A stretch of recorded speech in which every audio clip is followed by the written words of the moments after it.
Nous allons reprendre nos travaux. Nous parvenons au terme de ces journées d'études et nous allons écouter la conférence de conclusion présentée par Madame Odile Richard-Pochet, maître de conférence habilitée à diriger des recherches en littérature française du XVIIIe siècle à l'Université de Limoges, directrice adjointe de l'équipe de recherche Espaces humains et interactions culturelles.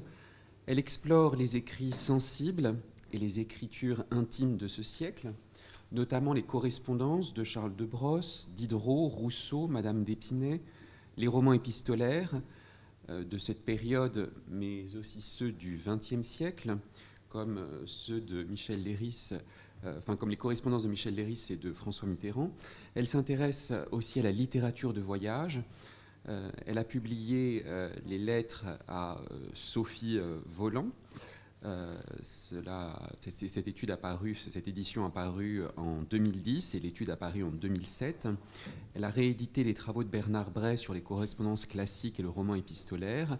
Et je précise enfin qu'elle est actuellement vice-présidente de la Société Diderot et elle contribue aux activités de la revue épistolaire.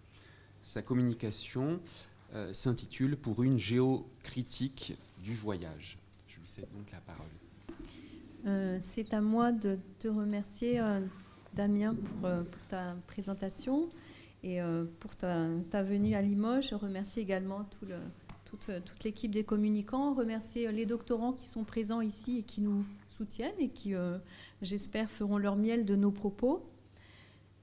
Et je vais donc proposer non pas une conférence de conclusion, c'est un peu trop ambitieux, mais quelque chose de plus simple. Je vais revenir donc une fois de plus sur l'étude de ce texte de La Fontaine, non pas pour tenter de l'approfondir encore par de nouvelles découvertes, mais pour esquisser plus modestement d'autres perspectives de lecture grâce à l'approche géocritique qui est privilégiée à Limoges au sein de l'équipe de recherche que j'ai le plaisir de co-diriger, Espaces humains et interactions culturelles. La géocritique, discipline fondée par son ancien directeur, Bertrand Westphal, notamment lors d'un colloque en 1999, Géocritique mode d'emploi, qui a contribué à jeter les bases de cette discipline, se définit non pas seulement par l'étude des représentations de l'espace en littérature, mais de celle des interactions entre espaces humains et littérature, en lien avec la notion d'espace vécu en géographie. Cette discipline veut se consacrer à l'étude des lieux décrits, donc dans la littérature, par des auteurs divers, mais elle veut aussi étudier en retour l'impact des œuvres littéraires sur les représentations courantes des lieux qu'elles décrivent. Nous ne regardons plus un paysage, une fois peint par La Fontaine, de la même façon. En un sens, il en acquiert une dimension esthétique, littéraire, romanesque, voire sociale ou politique, qui, à son tour, influencera nos représentations de l'espace et fécondera notre attitude de promeneur, de touriste et d'écrivain. Et La Fontaine lui-même n'a pas voyagé de Paris à Limoges sans recevoir au préalable de multiples influences et s'en être imprégné, ce qui rendait chez lui toute restitution objective impossible. Nous observerons donc la manière dont le poète lit le monde qui l'entoure à travers ce voyage, en fonction d'une réalité politique implacable, qui fait de l'espace une sorte d'échiquier ou de marelle dont il traverse les cases avec précaution, non sans arrière-pensée. Nous verrons ensuite que, bien qu'imprégné de visions bucoliques ou burlesques fort topiques par sa culture personnelle, il est capable d'un véritable sens de l'observation et, à l'instar des encyclopédistes un siècle plus tard, sait s'intéresser d'un œil critique aux réalia. Enfin, son goût exquis fait de lui l'initiateur de ces poètes voyageurs qui un jour ne se contenteront plus de lectures ou de gravures, mais iront voir l'Italie et ses trésors, ou les Alpes et leurs sommets, pour travailler sur le motif à un art de la description ou de l'ekphrasis, capable de repousser encore les limites du langage. En ce qui concerne donc ces aspects politiques, dans une étude sur l'exil par Richelieu en 1629 de Madame Desloges, en Limousin, Roger Zubert se demandait si cette dernière avait choisi cette région par fidélité, je cite, au grand poète Malherbe qu'il avait chanté et qui fréquentait assidûment son salon parisien. Repensait-elle à la prière pour le roi allant en Limousin. Alors là, il faut que je descende. Voilà. Je reviendrai sur ces cartes tout à l'heure. Voilà. Repensait-elle à la prière pour le roi allant en Limousin, cette pièce poétique qui, en 1605, avait lancé à la cour le gentilhomme normand? Répondant lui-même par la négative, Roger Zubert suggère pourtant combien notre région fut pour un esprit du temps étroitement associée à ce poème de Malherbe, et surtout à son dédicataire, le roi Henri IV, et à l'événement politique qu'il s'agissait de célébrer. En ces temps troublés, la remise au pas du royaume et de la région par la force royale représentée par Henri IV, mais aussi par la tenue symbolique à Limoges des grands jours, ce tribunal de justice extraordinaire pour juger les affaires criminelles. Après Henri le Grand, chanté par Malherbe, voici venir en 1663 La Fontaine en Limousin, dans un lieu fortement connoté par la dissidence des exilés, ainsi que par la puissance de ceux qui, tels cette fois Louis le Grand et surtout Colbert, ont mission de faire régner l'ordre par l'éloignement de ces indésirables. On peut imaginer dès lors la délicatesse éprouvée par La Fontaine à évoquer ces lieux que le pouvoir ne cessa jamais de revendiquer par la force. Est-ce chez lui la raison de cette forme d'autocensure qui lui fit perdre ou même ne jamais écrire cette 7e lettre à sa femme, censée retracer la fin du voyage et son installation à Limoges? Au fond, c'est un voyage qui ne finit point. Rien ne sert de courir, il faut partir à point et prendre tout son temps pour visiter les lieux d'agrément qui rythment le trajet de Paris en Limousin, quitte à choisir ce chemin des écoliers qui passe par Richelieu et Bellac. Aussi, ce récit de voyage poétique en 6 lettres prend-il des allures de pays où l'on n'arrive jamais. Et le poète La Fontaine, rattrapant précipitamment son oncle Jeannard à Châtellerault, fait-il quant à lui figure de lièvre, s'attardant dans ses premières étapes pour presser le pas vers la fin de son itinéraire? C'est que précisément, l'on n'est pas pressé d'arriver, et que si chaque site décrit l'est avec soin, c'est selon une intention politique bien précise. Plus exactement, comme l'indique Damien Fortin, l'éditeur de notre texte, ce poème épistolaire est moins l'occasion de composer un cryptogramme politique à visée critique, un exercice sans doute beaucoup trop dangereux, qu'une expérience de la relativité des valeurs et des idées. L'espace traversé est pourtant éminemment politique, et La Fontaine s'inscrit par le choix de ses étapes dans le sillage d'un pèlerin fidèle à la grandeur royale, mais fidèle aussi implicitement à ses attachements libertins, comme le montre sa révérence au modèle poétique du voyage occitan de Chapelle et Bachaumont. Il a soin de naviguer subtilement entre les symboles de la royauté légitime et ceux d'une revendication dissidente, voire frondeuse. Il visite ainsi le tombeau de Louis XI, un Valois donc, à Cléry, à la basilique de Cléry, où séjournèrent tant Louis XIV que Gaston, son rival. Le château de Blois. Alors je m'excuse par avance parce que je vais arpenter à nouveau des lieux déjà évoqués par Damien Fortin et peut-être faire un petit peu double emploi avec certaines de ses analyses. Donc le château de Blois également, que l'on voit ici, successivement aménagé par Louis XII, François Ier et Gaston d'Orléans. Le domaine de Richelieu, que Gaston d'Orléans et Louis XIV avaient respectivement visité en 1635 et 1659-1660, le voyage ravive ainsi le souvenir des Valois, la dynastie qui précéda les Bourbons, et la mémoire de la Fronde. Il cultive l'image douloureuse d'un Fouquet prisonnier à Amboise et d'un Gaston d'Orléans isolé. Gaston d'Orléans, au lot absent de Blois, et pour cause, il y fut exilé par Mazarin de 52 à 60, date de sa mort, apparaît ainsi que l'écrit Damien Fortin comme un ancêtre de Fouquet. De semblables princes, écrit le poète, devraient naître un peu plus souvent. Ayant fédéré le groupe hétérogène des opposants, il représente le type princier du grand collectionneur rebelle auquel la pratique du mécénat est censée apporter gloire et prestige. Je cite encore Damien. À l'inverse, Richelieu, dont La Fontaine visite ensuite le château, désormais vide, et qui posa les jalons de la politique culturelle de Colbert, illustre la figure du ministre fidèle, considérant l'art comme un devoir d'État au service du roi. La cité, le château de ce ministre, représente l'exercice tyrannique du pouvoir politique. De fait, Blois est décrit avec un luxe exubérant de détails hétéroclites. C'est notre façade, côté Loire, montrant la demeure d'un opposant royal recueillant de multiples influences passées et présentes, tandis que Richelieu offre l'aspect d'un domaine construit ex nihilo au profit d'un projet politique centralisateur, qualifié pourtant d'ailleurs d'admirable projet. Alors je lis un passage décrivant cette façade de Blois que Damien a déjà évoqué, donc je vais vite.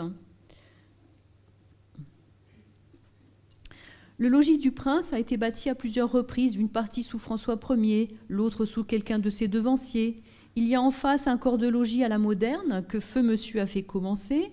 Toutes ces trois pièces ne font, Dieu merci, nulle symétrie et n'ont rapport ni convenance l'une avec l'autre.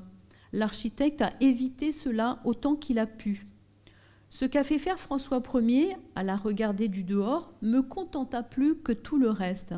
Il y a force petites galeries que vous voyez ici sur cette façade, petites fenêtres, petits balcons, petits ornements, sans régularité, sans ordre.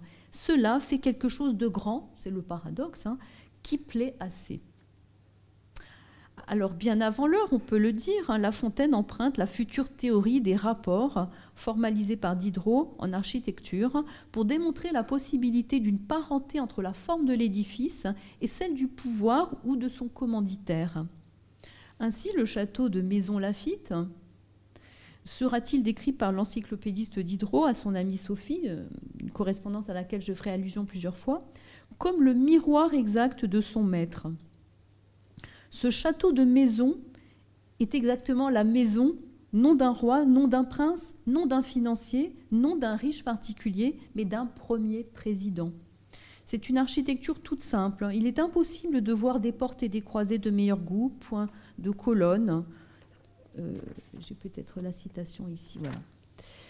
Point de colonnes, excepté du côté du jardin, où il y en a quelques-unes à la façade des deux pavillons des angles. Avec la simplicité, partout on est touché de l'élégance, de la noblesse et de la légèreté. C'est une lettre de 1762.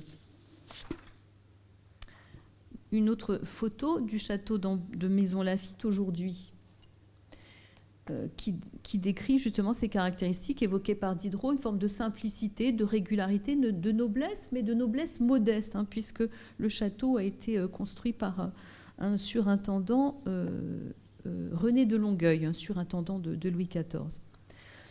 De même, le château d'Amboise, devenu château de Fouquet, ici, ne peut être décrit de façon élogieuse, mais paradoxalement, il reçoit des qualificatifs mélioratifs relatifs à la solidité des anciens rois, les Valois qui vécurent, et à la liberté qui semble y régner encore grâce à la vue étendue dont tu as parlé, qu'il confère aux visiteurs.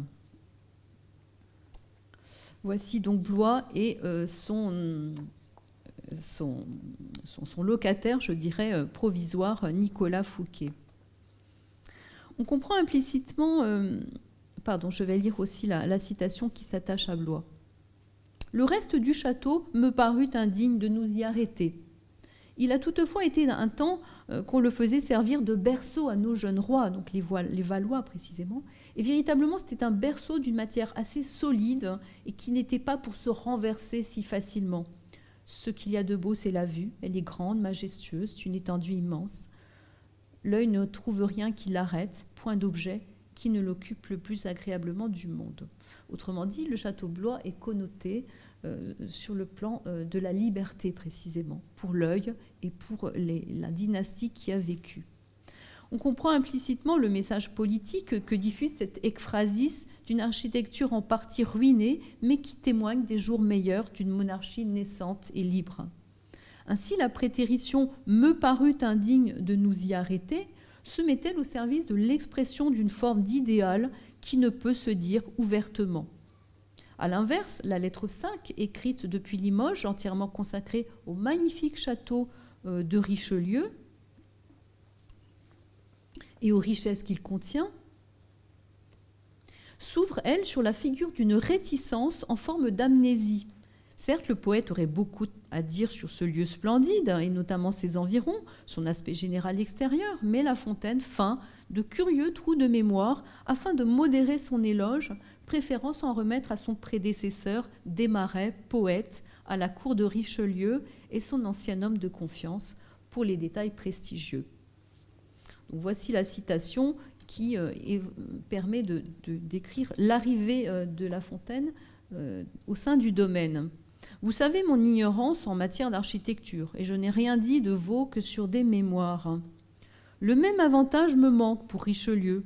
Véritablement, au lieu de cela, j'ai eu les avis de la concierge et ceux de M. de Châteauneuf. En tout cas, vous aurez recours à ce que dit M. Desmarets, de ce qu'a dit M. Desmarets de cette maison. Nous arrivâmes donc à Richelieu par une avenue qui borde un côté du parc. Selon la vérité, cette avenue peut avoir une demi-lieue, mais à compter sur l'impatience où j'étais, nous trouvâmes qu'elle avait une bonne lieue tout au moins. Incertitude donc quant à l'espace. Jamais préambule ne s'est trouvé si mal à propos, ne m'a semblé si long. Enfin, on se trouve en une place fort spacieuse que vous voyez ici sur la gravure. Je ne me souviens pas bien de quelle figure elle est, demi-rond ou demi-ovale. Cela ne fait rien à l'histoire.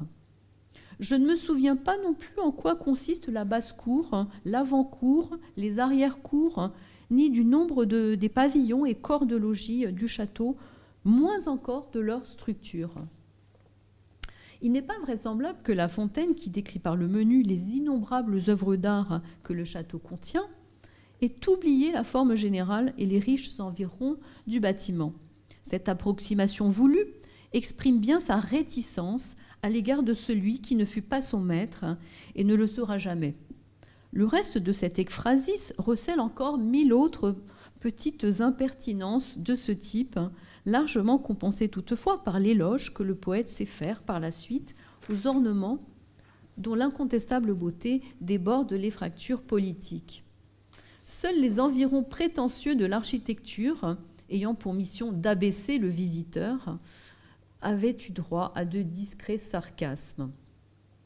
Ces quelques observations rapides sur les châteaux rencontrés et visités par le poète montrent un art de la libre parole, même contraint par l'exercice du récit de voyage, et qui plus est du récit de voyage d'exil, capable de désamorcer, en les dénonçant à l'avance, les démonstrations de soumission au pouvoir et à son savoir-vivre que prodigueront, par exemple, la promenade de Versailles de Mademoiselle de Scudéry en 69, qui souscrit à un art de vivre résolument codifié par son propriétaire.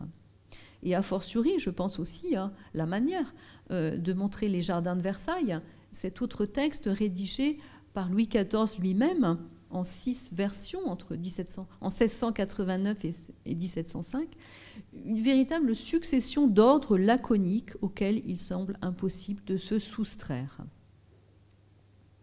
Alors en ce qui concerne en revanche un voyage potentiellement critique, voyage touristique, voyage d'observation, eh bien loin de se conformer à cet exercice de soumission politique que l'on attendrait d'un exilé, La Fontaine fait en réalité, contre mauvaise fortune, bon cœur, sachant à l'occasion faire un usage fort prosaïque de l'ekphrasis à des fins de reportage pour le plaisir de s'ouvrir à un réel qui n'a pas souvent droit de citer en poésie. Réalisme, c'est peut-être beaucoup dire. On peut en tout cas parler d'une passion pour le monde du dehors qui n'est pas courante auprès des lettrés à cette époque, un phénomène que l'on retrouve d'ailleurs encore de nos jours, et qui ici semble se faire discrètement jour. On n'en prendra qu'un seul exemple qui concerne la prise en compte lors de chacune de ces arrivées de la forme d'une ville, pour utiliser la belle formule de Julien Gracq, écrivain géographe s'il en est, et empruntée elle-même à Baudelaire. La première étape importante du voyage amène en effet notre poète à Orléans. Et là, je m'excuse de reprendre les chemins empruntés déjà par Damien Fortin hier. Orléans qu'il va contempler mu par une bonne intuition depuis la rive gauche au sud de la Loire. Alors, Patrick d'André, vous disiez hier que c'était tout à fait de bon sens de venir contempler les villes de ce côté sans qu'il soit besoin d'une intuition géniale de la part de La Fontaine. Mais tout de même, je cite... alors, je précise moi-même que je suis orléanaise de naissance et de cœur, donc ces vues me sont particulièrement chères et proches, je dirais, et familières. Donc, ces deux villes vues à chaque fois de la rive sud, et le texte, les deux textes mis en regard ici. D'ailleurs, Orléans, à le regarder de la Sologne, est d'un bel aspect. Comme la ville va en montant, on la découvre quasi tout entière. Le Mail, c'est-à-dire cette avenue couverte d'arbres qui servait à jouer au jeu de maillet, ancêtre du croquet et du golf peut-être. Et les autres arbres qu'on a plantés en beaucoup d'endroits le long du rempart font qu'elle paraît à demi fermée de murailles vertes. Et à mon avis, cela lui sied bien. Et le Mail, je le précise, existe toujours à Orléans. L'on s'y promène le soir et il est couvert parfois de marchands d'antiquités le samedi. Cette observation sur le terrain est toujours d'actualité. Et le jugement final, que l'on peut qualifier d'esthétique, est aussi une appréciation topographique et anthropologique. Les villes construites sur la Loire, comme on le verra pour Blois tout à l'heure, ont tout intérêt, en effet, à se développer ainsi sur une seule rive et en hauteur pour échapper aux crues, et de même que la protection de ces murailles vertes convient à un espace construit au pied d'une plaine vantée comme la Beauce. Plus fantaisiste et hasardeux peut-être selon Damien Fortin est la comparaison du connu avec l'inconnu, à savoir le rapprochement fait entre ce bassin ligérien, donc celui de la Loire, couvert de voiles de navires, et le port de Constantinople, que La Fontaine n'avait bien sûr pu voir que d'après gravure. Ce rapprochement est pourtant, selon moi, astucieux et rend bien, par une hyperbole ici judicieuse, l'extrême presse qui devait être celle des bateliers de Loire, restituée aujourd'hui encore par certaines manifestations nautiques que vous voyez ici. Ce sont les fêtes de la Loire du mois de septembre à Orléans. Et l'ampleur de la Loire, fleuve tout à fait majestueux, sans avoir bien sûr la largeur de la mer de Marmara. La déclivité des villes de Loire est rendue à Blois par l'image architecturale de l'amphithéâtre. Je pensais avoir... voilà, c'est ici ma citation. J'y reviens. Blois est en pente comme Orléans, mais plus petit et plus ramassé. Les toits des maisons y sont disposés en beaucoup d'endroits de telle manière qu'ils ressemblent au degré d'un amphithéâtre. Cela me parut très beau. Alors, on peut regarder à nouveau les images. On note toujours le jugement esthétique final, qui est comme un satisfecit apporté tant à la ville qu'à la description qu'en fait le poète, là encore pour des raisons, je dirais, tant visuelles que fonctionnelles, et au fond humanistes. On remarque en revanche de façon plus attendue le mouvement de rapprochement de l'inconnu ici vers le connu, soit la comparaison de cette ville jamais visitée jusqu'ici avec la forme familière d'un amphithéâtre, référence livresque autant qu'architecturale. C'est ici une comparaison topique qui continuera d'être utilisée massivement pour décrire ce type de site, tout en conférant une véritable noblesse aux moindres petits paysages de campagne. Alors je cite un passage d'une autre lettre à Sophie Voland, écrite par Diderot, où on relève aussi la même métaphore. On est presque un siècle plus tard. Il fit dimanche une très belle journée. Nous allâmes nous promener avec le baron d'Holbach sur les bords de la Marne. Nous la suivîmes depuis le pied de nos coteaux jusqu'à Champigny. Ce village couronne la hauteur en amphithéâtre. Au-dessous, le lit tortueux de la Marne forme, en se divisant, un groupe de petites îles couvertes de saules. C'est un aspect vraiment romanesque. Le jugement final, là encore, à caractère esthétique, indique toutefois clairement le retour vers le littéraire, justement, et la conscience chez l'écrivain que tout effort d'écriture ramène la chose vue à un objet de jouissance intellectuelle. Il s'agit ici au passage de l'une des premières occurrences historiques de l'adjectif romanesque, forgé par Diderot au sens de plaisant, poétique. Dans toute narration, à côté de l'art du paysage, il y a celui du portrait. On notera dans la relation du voyage de Paris en Limousin, encore au chapitre des Réalia, toutes les allusions pittoresques ou grivoises du poète La Fontaine, peut-être pour exprimer en bon libertin son refus du monde et des usages galants, mais aussi pour offrir un contrepoint plus authentique à ces paysages en les peuplant de personnages populaires s'inscrivant dans la couleur du temps. Ainsi, la scène qui s'offre à lui au sortir de la fraîcheur du château d'Amboise, après la vision de la côte la plus riante, la mieux diversifiée que j'ai encore vue au pied d'une prairie qu'arrose la Loire, est celle d'une troupe de bohémiens marchant au bord de l'Indre, faisant alterner hommes mal vêtus et fort délabrés avec quelques filis d'Égypte. Alors j'ai cherché un équivalent pictural, peut-être vous trouverez que c'est très approximatif, faisant alterner hommes mal vêtus et fort délabrés avec quelques filis d'Égypte qui venaient vers nous dansant, folâtrant, montrant leurs épaules et traînant après elles des douanias détestables à proportion. Les accompagnent deux femmes fort blanches qui, avec le teint délicat, la taille bien faite, de la beauté médiocrement, et qui n'étaient anges à bien parler qu'en tant que les autres étaient de véritables démons. En dépit des références littéraires certaines à différentes œuvres du répertoire picaresque, mais aussi à l'Énéide, dans la mention des déesses, mention qui exprime d'ailleurs plus de pudeur peut-être que de mépris, l'apparition ne manque pas de fraîcheur et de vérité sur ces chemins de halage où l'on peut rencontrer toutes sortes de vagabonds fort pittoresques. Le détail très soigné des costumes féminins interdit en effet de faire croire à une pure invention. Je cite, « Le reste de leur habit consistait en une cape d'étoffe blanche et sur la tête un petit chapeau à l'anglaise de taffetas de couleur avec un galon d'argent. » Cette attention aux costumes féminins populaires se retrouve d'ailleurs dans la description de la fille d'auberge de Bellac, qui à elle seule rachète la déception inspirée par ce lieu. Je cite, alors ici Bellac, mais oui c'est ça, je reviendrai aux photos précédentes. On place en ces pays-là la cuisine au second étage, celle de l'auberge. Qui a vu une fois ces cuisines n'a pas grande curiosité pour les sauces qu'on y apprête. Ce sont gens capables de faire très méchants mets d'un très bon morceau. Quoique nous eussions choisi la meilleure hôtellerie, nous y bûmes un vin à teindre les nappes, et qu'on appelle communément la tromperie de Bellac. Ce proverbe a cela de bon que Louis XIII en est l'auteur.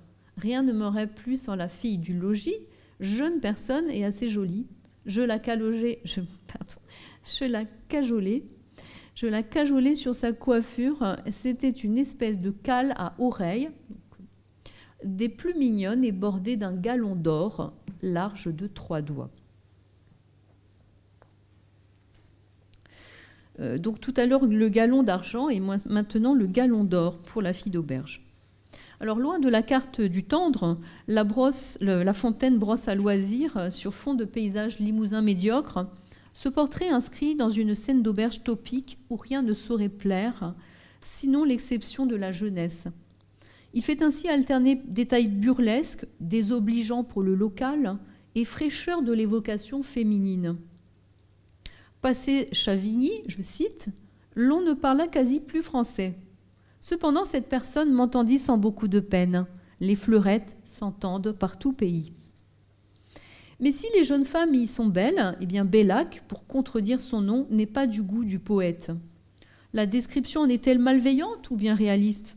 Autant que l'abord de cette ville est fâcheux, autant est-elle désagréable. Alors c'est ici que je voulais placer. Alors j'utilise une carte postale ancienne pour Bellac datant du début du XXe siècle. Et puis à droite, je vous parlerai aussi de Bourbonne-les-Bains décrit par Diderot dans des termes assez approchants. Donc des rues vilaines, des maisons mal accommodées et mal prises pour Bellac, Et Diderot, se rendant lui-même aux eaux thermales de Bourbonne-les-Bains, un siècle plus tard, ne dira pas mieux, ou pas pire, de son arrivée en ville un soir d'été. Le séjour en est déplaisant, nulle promenade, point de jardin public, point d'ombre dans la saison la plus chaude, une atmosphère étouffante. Quand on en est sorti, il est rare qu'on y revienne.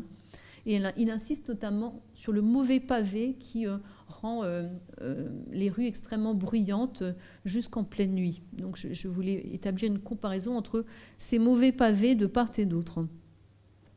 Doit-on lire dans ces termes rebutants le mépris d'un Parisien pour des bourgades déshérités, ou bien plutôt la déception du poète se faisant une image trop idyllique de ces campagnes rêvées?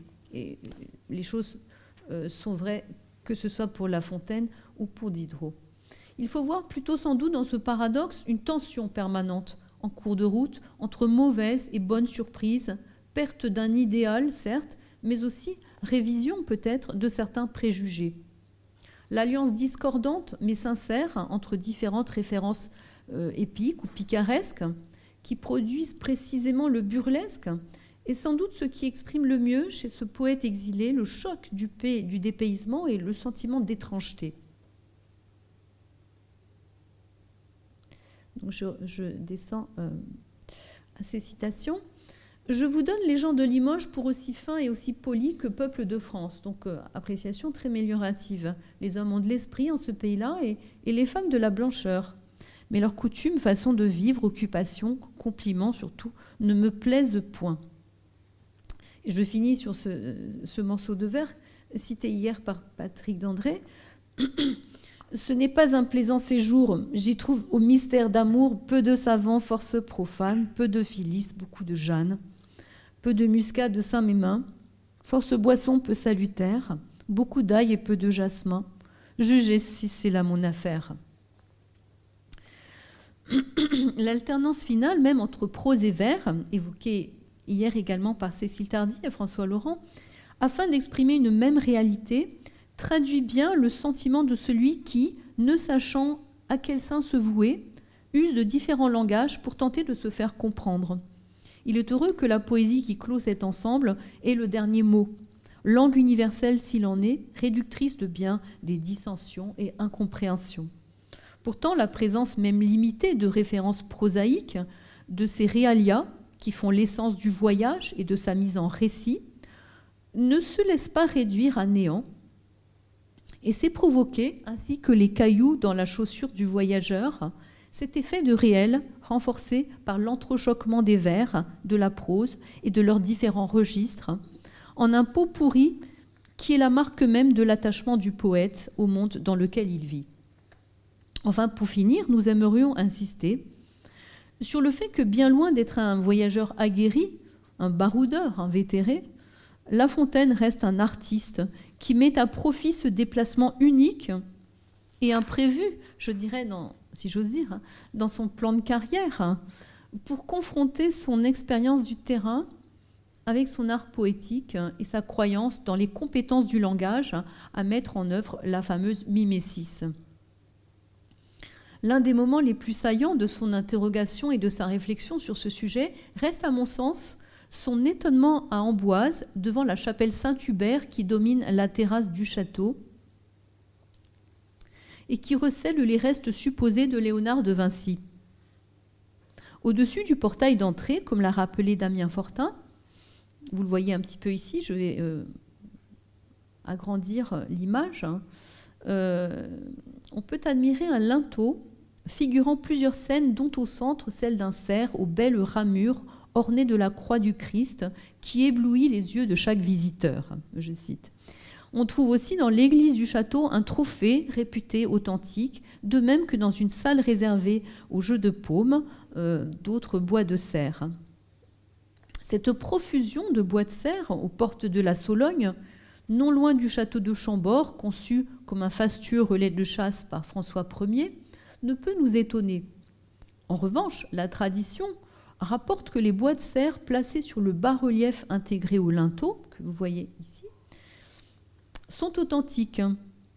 Cette alliance du réel et de l'artificiel au service de l'œuvre d'art est ce qui surprend et fascine le poète, au même titre que dans l'Iliade, la description du bouclier d'Achille fait figure d'incrustation d'un objet réel au sein de la poésie.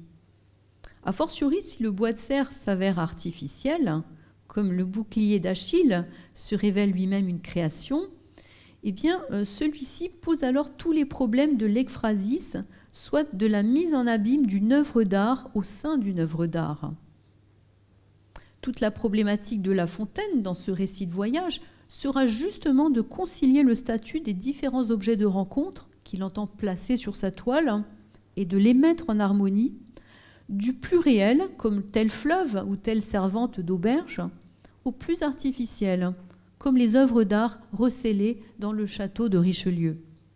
Dans cet esprit, la référence permanente à la tradition poétique pour évoquer tel paysage, objet ou personnage peut se concevoir au sens où, dans le récit poétique, tout devient création, et où le principe même de la description littéraire accentue encore la fictionnalité du texte au lieu de l'authentifier.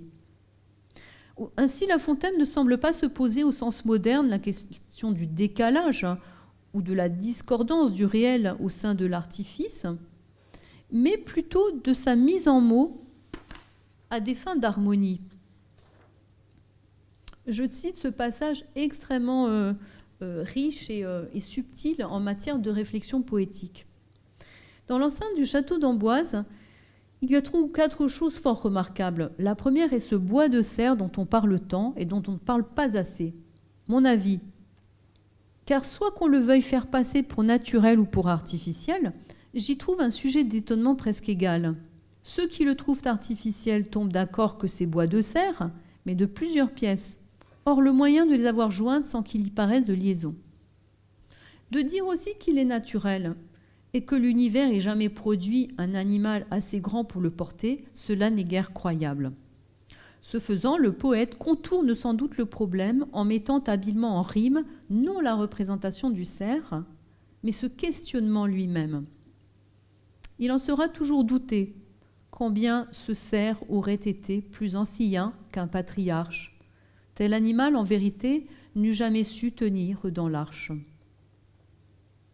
Plutôt en effet que questionner sans fin cette gageure à laquelle la représentation du réel soumet l'artiste, celui-ci, La Fontaine, préfère lui substituer sa propre création, à moins que celle-ci, en un défi permanent, joue de la disproportion entre l'homme et la nature, de cette asymptote sans fin, pour en faire le comble même de son originalité.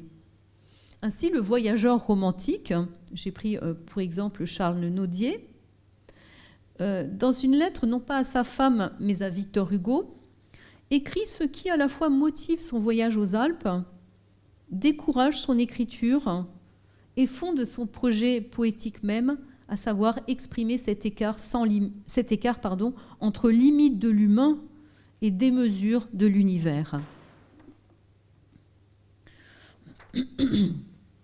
Vous conveniez avec moi l'autre jour, mon bon ami, il s'agit de Victor Hugo, qu'il est difficile de comprendre au pied du Mont Blanc les prétentieuses ambitions de la peinture, de la poésie et de la prose pittoresque. Vous vous étonniez de contempler pour la première fois tant de choses qui ne se peignent pas, qui ne se décrivent pas, dont on ne peut exprimer l'effet par aucun des artifices que le génie a enseignés à l'homme, tableau sublime que toutes les imitations rapetissent, que la copie la plus heureuse appauvrit ou dénature. Je crois qu'il faut aux arts d'imitation des objets bornés sur lesquels notre imagination puisse s'exercer sans avoir à lutter avec une nature trop puissante. Je cite ici Le voyage à tête noire, qui est une lettre insérée dans Voyage aux Alpes. Bien évidemment, cette modestie du poète est antiphrastique. Il est question, bien au contraire, de tenter de défier la nature, et Victor Hugo en particulier, à qui s'adresse la lettre comme un défi, s'attachera dans sa carrière de poète à relever le gant. Cette remarque indique aussi comment c'est bien le voyage qui, mettant l'homme aux prises avec ses véritables limites, crée les conditions d'un renouveau majeur en poésie. Déjà à son époque, c'est ce qu'avait dû éprouver La Fontaine en sortant de sa zone de confort, hein, si j'ose dire, hein, aux deux sens du terme, confort politique et confort géographique, et en se confrontant à un réel que les livres seuls ne lui avaient pas enseigné.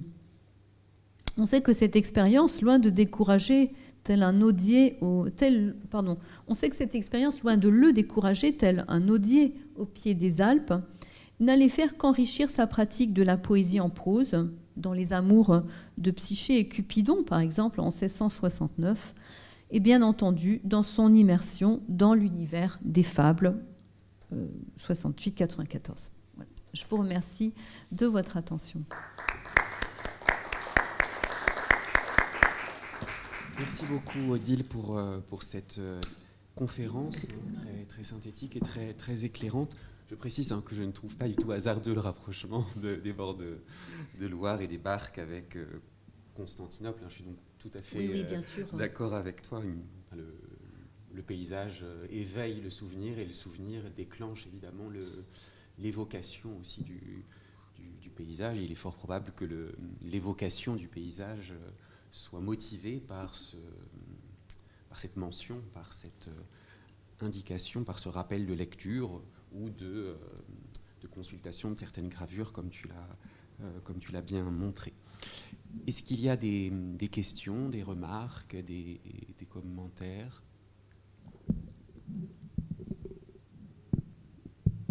J'ai peut-être une petite question pour ouvrir la discussion, une simple question de curiosité. Je me demandais si les rapprochements établis entre la correspondance de La Fontaine et celle de Diderot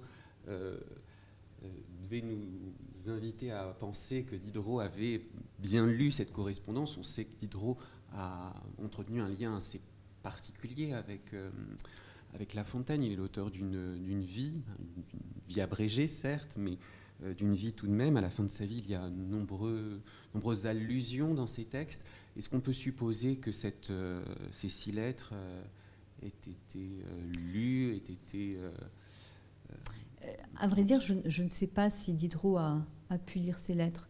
Je sens qu'il a lu les lettres, ou plus exactement le voyage de Chapelle à Bachaumont, de Chapelle et Bachaumont, c'est certain.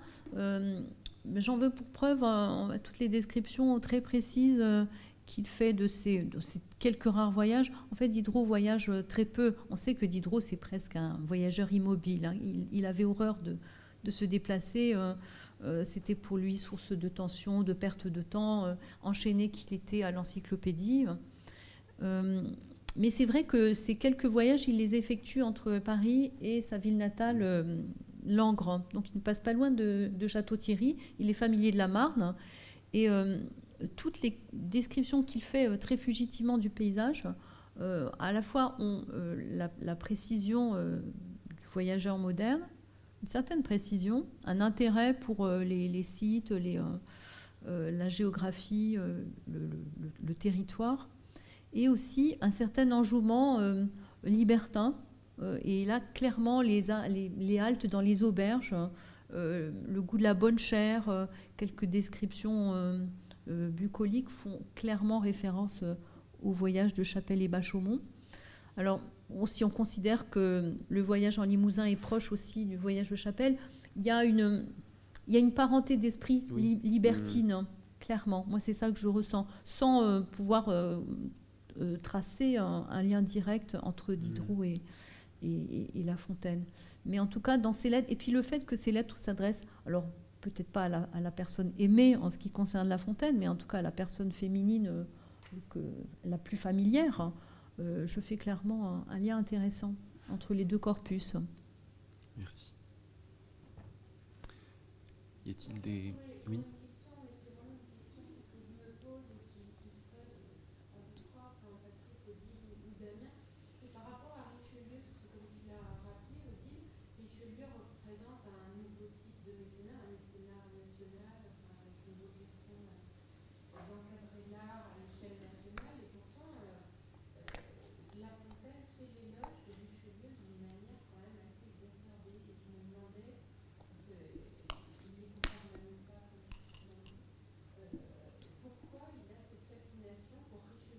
l'histoire, alors que finalement Richelieu représente une manière de diriger l'art qui peut ne pas nous convenir. À mon avis, c'est que Richelieu est le modèle de Vaux.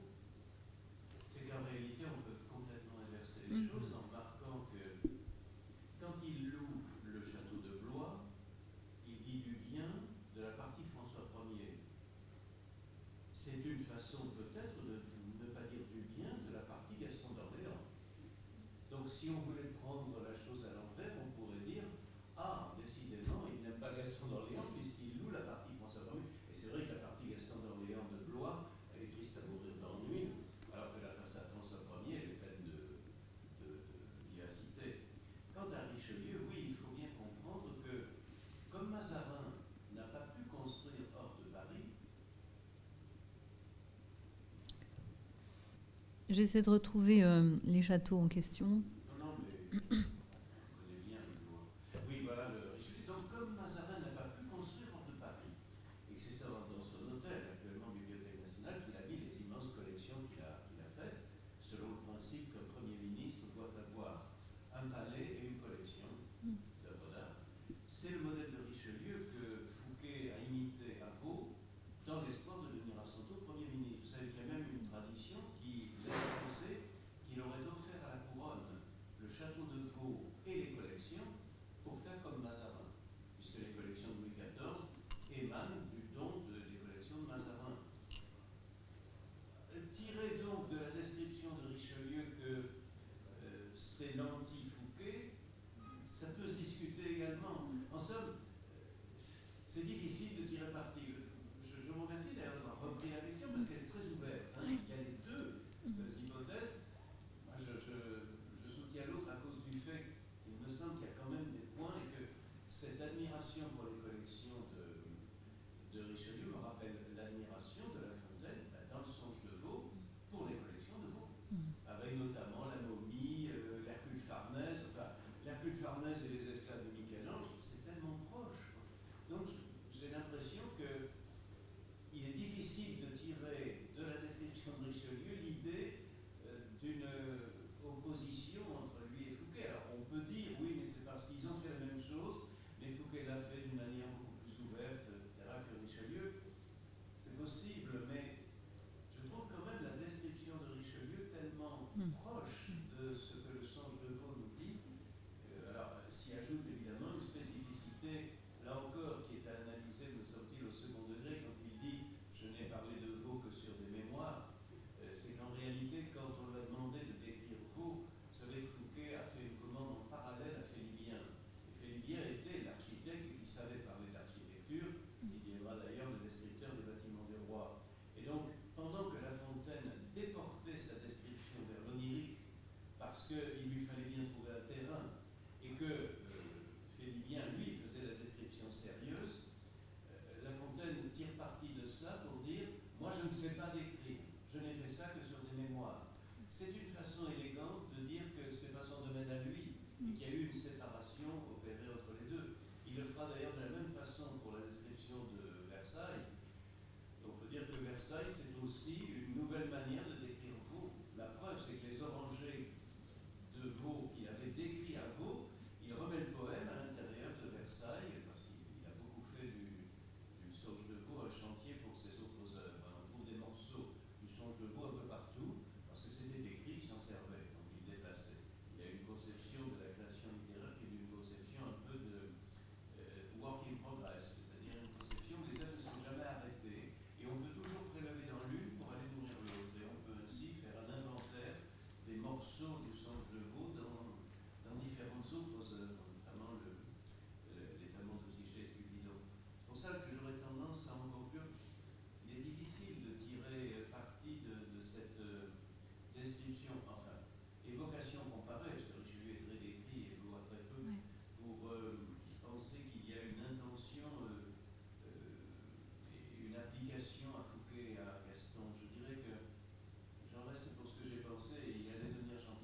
va peut-être rester sur cette interrogation très fructueuse, en fait, pour en discuter entre nous. Parce que, voilà, ça reste ouvert. Et puis, en revanche, j'allais dire, ces lieux ne vont pas rester ouverts très longtemps. Il va falloir que l'on cède la place à une prochaine conférence à nouveau. Donc, je vous remercie très chaleureusement de votre présence à tous, bien entendu, au premier chef, les conférenciers et les conférencières, et au second chef, les doctorants et doctorantes qui ont eu, je dirais, la bonne idée de venir nous écouter, parce que c'est toujours un moment très fructueux de partage que ce type de bref colloque, y compris autour d'une œuvre unique, d'ailleurs. J'espère qu'on aura l'occasion d'en reparler, surtout pour ceux qui s'intéressent à ce siècle, mais aussi à d'autres, et notamment toutes ces questions de méthodologie nous intéressent tous et toutes. Merci encore à vous, et donc à très bientôt. Et nous allons bientôt déjeuner, par exemple.